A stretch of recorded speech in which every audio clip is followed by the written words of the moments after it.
Hi there, I'm Ava. I work as an insurance agent, a job that keeps me glued to my desk or on the phone most days. I live in a cozy house that my grandma left me when she passed. It's a bit old-fashioned but filled with memories and comfort. My life's pretty routine: work, home, a bit of gardening, and then some more work. Dating? Who's got the time? After another long day filled with claims and paperwork, the loneliness of the big, quiet house really hit me. That's when I thought, why not try online dating? I took a couple of decent pics in front of the house and some from my trips to Europe last summer, slapped them up on a dating site, and hoped for the best. Barely had I refreshed the page when a message popped up. It was from Ethan. His profile showed a guy with a confident smile, standing in a garage full of cars. The caption said he ran his own car repair shop. Just my type, a guy who knew how to handle tools. We hit it off right from our first chat. Ethan was straightforward, no airs about him. He said, "Hey Ava, I see you've been to Italy. Got any good travel stories?" I laughed, typing back quickly. If getting lost in Venice and ending up on a private gondola counts, then yeah, loads. "Sounds like my kind of adventure," he replied. And just like that, we kept messaging back and forth. He had a sense of humor that made even a bad day good. Our first date was at a local diner. Nothing fancy, just good burgers and fries. When I saw him waiting outside, leaning against his beat-up truck, he waved and grinned. It was easy to smile back. The conversation flowed as smoothly as the milkshakes we ordered. Ethan was all about his shop and the cars, and I shared tales from the insurance battlefield. But when he talked about his family, his tone changed a bit. "I owe a lot to my mom, you know? She raised me by herself." I didn't think much of it then. I was too caught up in his stories, his laughter, and the way his eyes lit up when he talked about his latest car restoration. By the end of the evening, I was glad I took the plunge into online dating. Ethan was a breath of fresh air, someone who seemed genuinely into the things I cared about. We made plans to meet again, and I went home feeling something I hadn't in a while: excitement. The more we dated, the closer we got, and it didn't take long before we were talking about a future together. He was easy to love, with his quick smiles and the way he'd fix anything that broke around my house, just like he promised. But as our wedding day neared, Ethan dropped a bit of a bombshell on me. "You know, Ava, my mom and I are really close," he said one evening as we were scrolling through potential wedding venues on his laptop. "I mean, she's pretty much my best friend." I smiled, finding his devotion sweet. "That's really nice, Ethan. It's good to see a man who cares about his family." "Yeah, she's been through a lot, just us two for so many years. She means the world to me." He glanced at me, maybe checking to see if I was okay with this level of attachment. "Of course, I get it," I reassured him, squeezing his hand. I met Maggie a week later at her quaint little house that seemed frozen in another era. Ethan had hyped up how much she was going to love me. But the reality? It was like hitting a wall of ice. She was polite, sure, but there was a stiffness to her smile, a reserve in her hello. During dinner, I tried to make conversation, really I did. "This casserole is delicious, Maggie. Ethan told me you're the best cook." But Maggie turned to Ethan, ignoring my attempt. "Ethan, did you look into that garage space for rent down by Baker's Street?" I sat there, stirring my food around the plate, feeling more like a spectator than a part of the family. It didn't get any better as the night went on. Each attempt I made to draw her out was met with brief answers and swift diversions back to Ethan. On our drive home, I couldn't help but express my frustration. "Does your mom not like me?" I felt like she didn't really want to talk to me at all tonight. Ethan was quick to defend her. "Nah, she's just not very good with new people. Give her time, she'll warm up to you." I wanted to believe him. I really did. So, I brushed it off and focused on the wedding plans. But every visit after that was a repeat performance. Maggie's warmth surfaced only when she wanted to know about my financial stability or the house I lived in. So, Ava, Maggie began one afternoon, a sudden interest lighting up her face as we discussed the wedding guest list. This house you live in, it's the one you inherited from your grandmother, right? Yes, it's been in the family for years, I said, cautious, but trying to keep the conversation friendly. And I suppose you have everything sorted out with your finances? Savings and such? Her eyes were sharp, assessing. I stiffened, feeling like I was under a microscope. Yes, I've been very careful with my finances. That's good, that's good. It's important to have a solid foundation. Especially in a marriage, she added, her gaze flickering between Ethan and me. The conversation drifted back to mundane wedding details, but the seed of unease was planted. Maggie's questions lingered in my mind, painting my thoughts with doubt. What was her angle? Was she just being overly protective, or was there something more calculating beneath her questions? Ethan seemed oblivious to these subtleties, always smoothing over any awkwardness with a joke or a change of topic. Mom's just being mom, he'd laugh whenever I brought up how she made me feel. As the wedding day drew near, the excitement I felt was tinged with nerves, not just about the big day, but about everything that was becoming increasingly complicated with Ethan's family. A question that had been nagging at me finally slipped out one evening while Ethan and I were checking off items on our to-do list. Ethan, how come your dad isn't on the guest list? I asked, trying to sound casual, but I was genuinely curious. He looked up from his list, a frown briefly crossing his face. My dad? Ava, he left us when I was just a kid. He made his choice, Ava. I don't see any reason to drag up the past now. I nodded, respecting his feelings, but something didn't sit right with me. It felt like there was more to the story, and on a whim, I decided to dig a little deeper. Using a bit of my insurance sleuthing skills, I managed to find a contact number for Ethan's dad, Michael. The next day, while Ethan was at work, I made the call, my heart racing as it rang. Hello? The voice on the other end was cautious, reserved. Hi, Michael? My name's Ava. I'm Ethan's fiancée. We're getting married soon, and I thought you should know. I stumbled through my introduction. There was a pause, a heavy silence that made me think he might just hang up. But then he spoke, his voice laced with a mixture of surprise and something else I couldn't quite place. Ava, that's news. But listen, I think it's best if I stay out of it. Ethan's made it clear he doesn't want me in his life. His words were calm but firm, yet he added something that sent chills down my spine. Just be careful, Ava. With him and his mother. There's more going on there than you might realize. I stood there for a moment, phone in hand, bewildered. Was he just a bitter ex-husband and father, or was there really something I needed to be wary of? Shaking off the unease, I decided he must just be a little out of his mind, as Ethan had implied. The wedding day arrived, and it was like a dream. Everything was perfect, from the weather to the flowers. But even the most beautiful day couldn't keep the shadows at bay. Maggie, Ethan's mother, was a force to be reckoned with. From the moment the ceremony started, she was ever present, hovering close to Ethan, adjusting his tie, whispering in his ear. At the reception, I hoped we could finally have our moment, but Maggie had other plans. When it came time to cut the cake, she brushed past me, a tight smile on her face. I'll handle this, dear, she said loudly enough for nearby guests to hear. I am the main hostess, after all. I watched, stunned, as she took the knife and started slicing the cake, her other hand possessively on Ethan's shoulder. The guests clapped, but the applause felt hollow. I felt more like a guest at my own wedding than the bride. Throughout the evening, Maggie made sure to position herself prominently in every photo, always inserting herself between Ethan and me. Her laughter was forced, her joy seemingly more about her victory in maintaining control than about our happiness. Ethan and I settled into my grandmother's house. Everything was going smoothly, or so I thought, until the dynamic shifted dramatically with Maggie's regular intrusions. Every weekend, we'd go over to Maggie's for dinner, and it was like stepping into a minefield.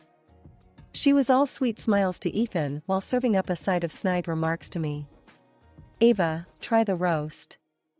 You might learn a thing or two about cooking, she'd say, her voice dripping with a sarcasm that made my skin crawl. Ethan would just chuckle, clueless, or maybe just unwilling to catch the barbs. Mom's right. Nobody cooks like her. He'd laugh, completely missing the tension. One Sunday, as she filled Ethan's plate with a heap of mashed potatoes, she shot me a look that could chill coffee. Darling, make sure Ava takes some notes. She might finally get it right. Ethan roared with laughter, not seeing the hurt in my eyes. Good one, Mom. 3 months into our marriage, I came home from work to find Maggie on my doorstep, her suitcases piled beside her like some fortress wall. Ava, dear, I'm feeling unwell, and it's just not safe for me to be alone anymore. I hope you don't mind if I stay here for a while. Before I could even process the request, Ethan came rushing over, wrapping his arms around her. Of course, Mom. You're always welcome here. Just like that, she moved in. It was as if I had no say in my own home. Maggie took over the house with an iron fist and a velvet glove for Ethan. She did nothing around the house, claiming her health was too frail, leaving me to pick up the slack. My home quickly felt more like a prison, and Maggie was the warden. In the evenings, the living room turned into their private club. They'd watch TV together while I was left to my own devices, feeling more like a ghost than a wife in my own home. Weekends were even worse. They'd go shopping without me, as if I didn't exist. One evening, I gathered my courage at dinner. As we sat at the table, I tried to keep my voice steady. Maggie, do you have any idea when you might be feeling better? To maybe go back home? The room fell deathly silent. Ethan's fork clattered to his plate as he stared at me, his face contorting in anger. Are you trying to kick my mom out? He exploded, his voice filling the room with a cold fury I hadn't seen before. No, Ethan, that's not what I meant. I was just asking because. But he didn't let me finish. He stormed off to his room, slamming the door behind him. Maggie sat there, a smug smile playing on her lips, her eyes gleaming with triumph. Looks like you put your foot in it, dear, she taunted, her voice low and menacing. I sat there, stunned and alone, the clinking of cutlery echoing my shaking hands. What was happening? How had my life turned into this nightmare? One morning, I was pulling out my favorite blouse for work when I noticed it looked off. The color was faded, the fabric rough, and the seams slightly torn. Puzzled, I dug through my wardrobe and found more of my clothes in similar states of ruin. That's odd, I muttered to myself, examining a particularly discolored sweater. Maggie, who was always buzzing around, chimed in with a too-sweet tone. Oh, dear, that's my fault. I mixed up the laundry last week, must have used the wrong detergent. You know how it is, these things happen. Her words dripped with faux concern, but the glint in her eyes said otherwise. It was clear, this was no accident. This was on purpose. And sure enough, none of Ethan's clothes showed any signs of damage. When I confronted Ethan about it later that day, his reaction was dismissive at best. You know how Mom is. She's getting older, mistakes happen. Looks like you're not taking good enough care of your stuff, Ava. His words stung, and I felt a cold realization settling in. I was alone in this. As days turned into weeks, more of my things started to mysteriously deteriorate. My favorite lipstick found smashed, my skincare creams diluted, Maggie's tactics grew bolder. The strain was unbearable, and one evening, I couldn't hold it in any longer. Ethan, this can't be a coincidence anymore. Your mother, she's doing this on purpose. She's ruining my things. I exclaimed, my voice tinged with desperation. He looked at me, his expression unreadable. Then, after a moment, he sighed. Look, Ava, maybe you need a break from all this stress. Hey, I know, I've got just the thing. I got us a gift, a weekend trip, a mountain hike. It'll be good for you. My heart lifted at the idea. Really? Just the two of us? That sounds wonderful, Ethan. His face shifted uncomfortably. Well, actually, I was thinking, it could be a great chance for you and Mom to patch things up. She's excited about the trip too. My heart sank. You want me to go hiking with your mother? After everything? It's either that or you don't really care about making our family work, he shot back, a harsh edge to his voice that I hadn't heard before. I was trapped. So, I agreed, defeated and utterly drained. When I told Maggie, her response was unnervingly cheerful. That sounds lovely, dear. We'll have such a good time. She beamed, her satisfaction evident. That night, as I packed my backpack, the weight of what lay ahead felt heavier than any mountain gear. The thought of spending days in the wilderness with Maggie was daunting.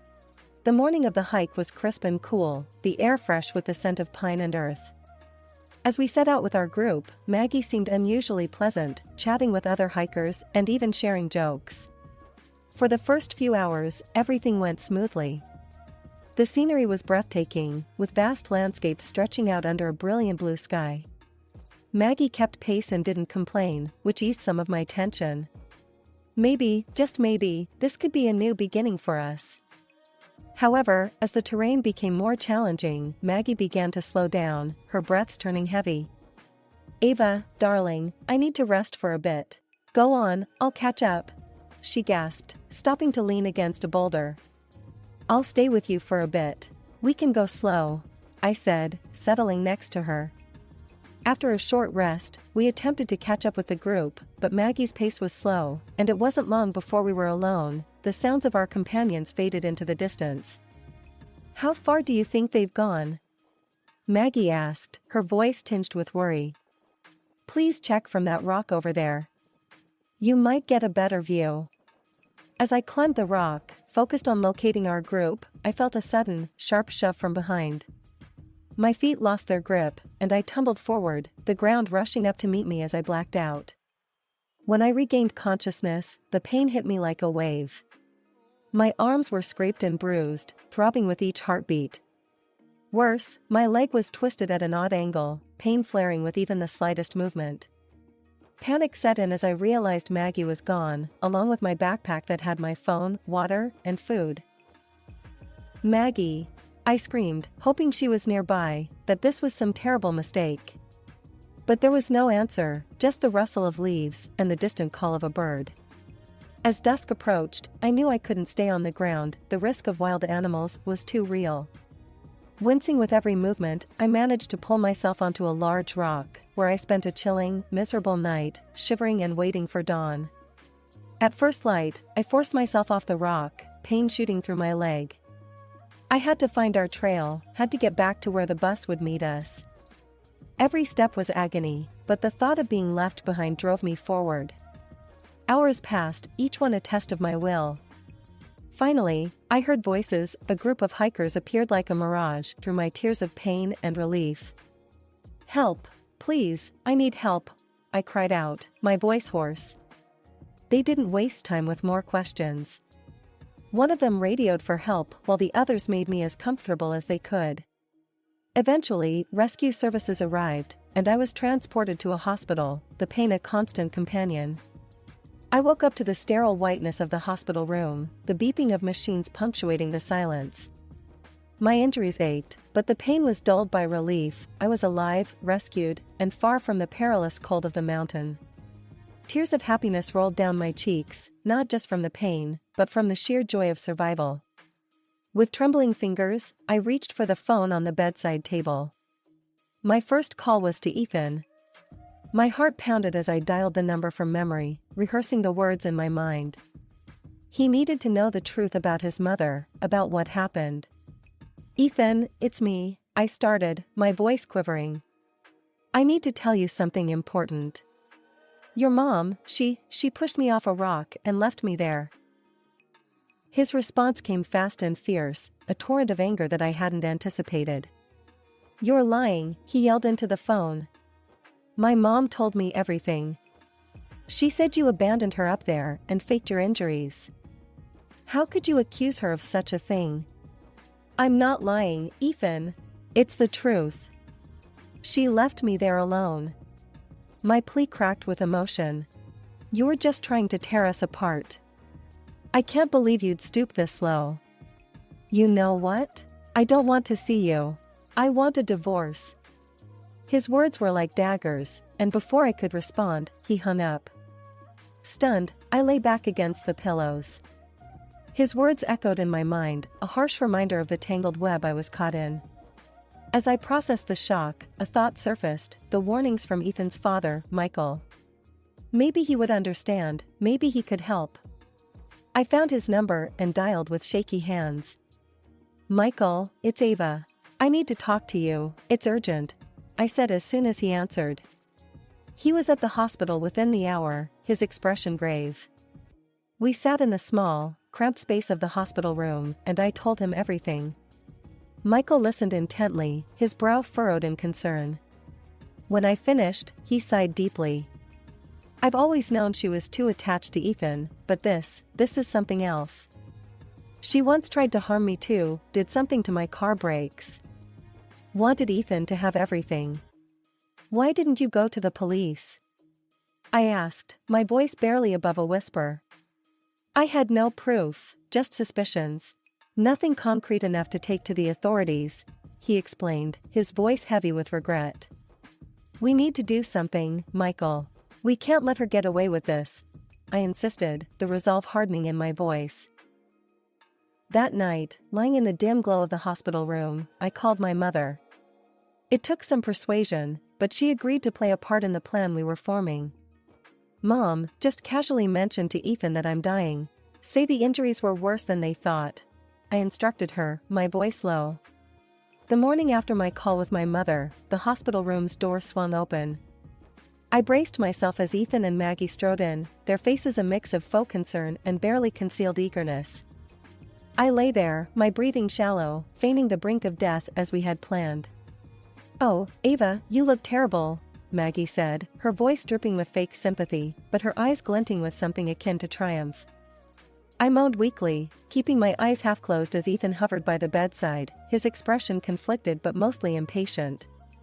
Maggie leaned closer, lowering her voice, but not enough. "Everything's going as planned, Ethan. Soon, all this, her house, her money, it'll all be yours." Ethan glanced around nervously before kissing his mother on the cheek. "I'm so tired of all this drama," he muttered. "It'd be easier if she just went quickly." My heart pounded at their words, a mixture of fear and fury coursing through me, but I held still, waiting for the final piece to fall into place.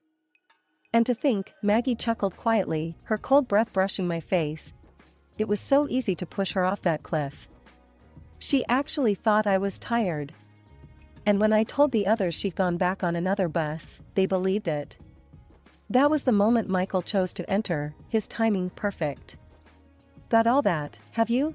he announced loudly, holding up his phone, which had been recording their conversation. The color drained from Ethan and Maggie's faces as they realized what had happened.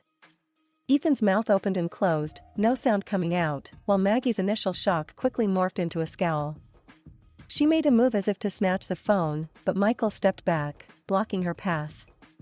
"The police are on their way," Michael stated firmly. I sat up then, throwing off the guise of weakness. "And here's something else for you," I said, holding out the divorce papers to Ethan. His shock turned to horror as he took the documents, his hands shaking. "You'll pay for everything. All of it," I said, my voice stronger than I felt. Ethan turned to his father, desperation in his voice. "You can't let them lock me up, Dad. You'd have no one left." Michael's expression was one of utter disdain. "Actually, I will have someone. Ava's pregnant. And I will make sure my grandchild and Ava have everything they need." The revelation hit everyone like a bolt. Ethan staggered as if struck, his face ashen, while Maggie's eyes widened in disbelief. Before more could be said, the police arrived. They listened briefly to Michael's explanation, checked his recording, and then handcuffed Ethan and Maggie. As they were led away, the reality of their situation finally seemed to dawn on them. In the months that followed, the trial was swift. The evidence was undeniable, and both Ethan and his mother were sentenced to significant terms. The house became peaceful again, and with Michael's support, I prepared for the new life I was about to bring into the world. When my son was born, it was with a sense of relief and renewal. Michael was there, beaming, as he held his grandson for the first time. "He's going to have a good life," he promised, and I believed him.